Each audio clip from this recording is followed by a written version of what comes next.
The NBA All-Star Game is broken. The players don't play hard. It's unwatchable. You know it. I know it. The NBA knows it. And they've tried everything to change that. A draft. Drewski. A 20-minute halftime of Kevin Hart doing stand-up for some reason. Nothing works. The All-Star Game always sucks. After last year, Adam Silver said the All-Star Game was a miss. And this year, they're doing this USA versus World format. And I'm sure it's gonna suck. Because it always sucks. Now, as a fan, I am frustrated. Because I feel like this is easily fixable. The answer is right in front of you. Adam Silver tries this format and that format. But the clear solution to this is Adam Silver himself suiting up in the All-Star Game. Just imagine Adam Silver trying to guard Anthony Edwards on a switch. Can you imagine how entertaining that would be? And guys would absolutely play hard. It would be the one time a year they get to send a message back to the commissioner. You're telling me guys wouldn't get up for that? Now, initially, I wanted to time limit this where each team would have a silver flag on their bench,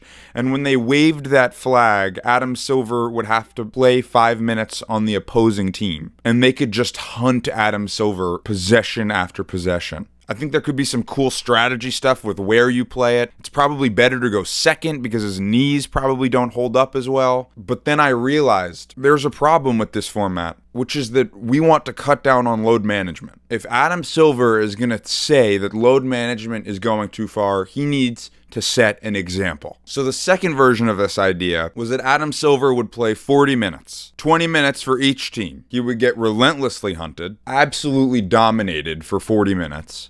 Chalmers, Cole, damn!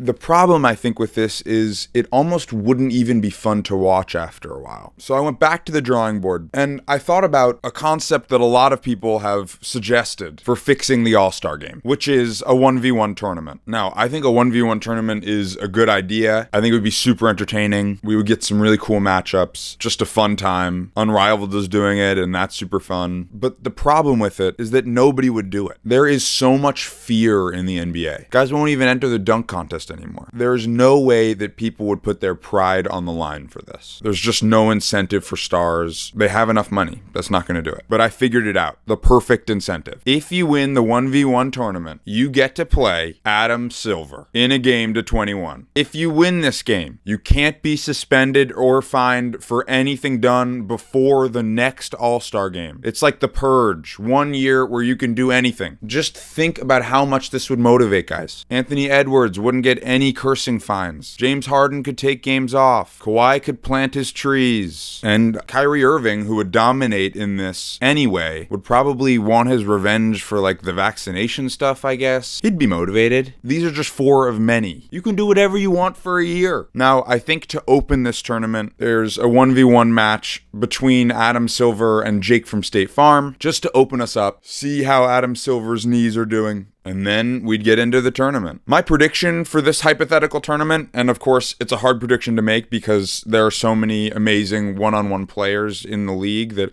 would want a year of no suspension. But I think the man who gets to face Adam Silver is Ja Morant. I think he wants revenge from the suspension from a few years ago. Obviously, that sort of derailed his career. I think we get vintage Ja here. Just imagine the three-point celebrations we would get if Ja Morant could not be fined or suspended. Now, as for Adam Silver's ability in this game to 21, he has no basketball playing experience. He's 63, but he is 6'3", so he's not tiny, but it would get ugly, and I think a trip to the hospital is not out of the question. I did have one more idea to fix the All-Star Game, and that is sacrificing the mascot of the worst team in the league. I'm thinking a Pop-Tart Bowl style sacrifice at center court at halftime. The mascot gets walked out. I don't know how it happens, but it gets done. I mean, would you not tune in for that? I would tune in for that. And think about it. Like, I just fixed tanking. Teams wouldn't want their mascot to die. It would be a pride thing. I imagine players have a certain camaraderie with their mascots, so there's a real added motivation there. But beyond that, on an organizational level, you don't want to lose your mascot. There would be an incentive to win. You would lose that promotional material forever. You'd have to make a new mascot and do like the whole fan vote for a name again. Like, it's a whole pain. You would lose so many marketing dollars. I mean, just imagine the race as we got closer to the All-Star game to not have your mascot be sacrificed. That'd be electric. Imagine the Wizards all in warm-up jerseys. Do it for G-Wiz. That doesn't get you going? Sorry, Slamson. You're dead now.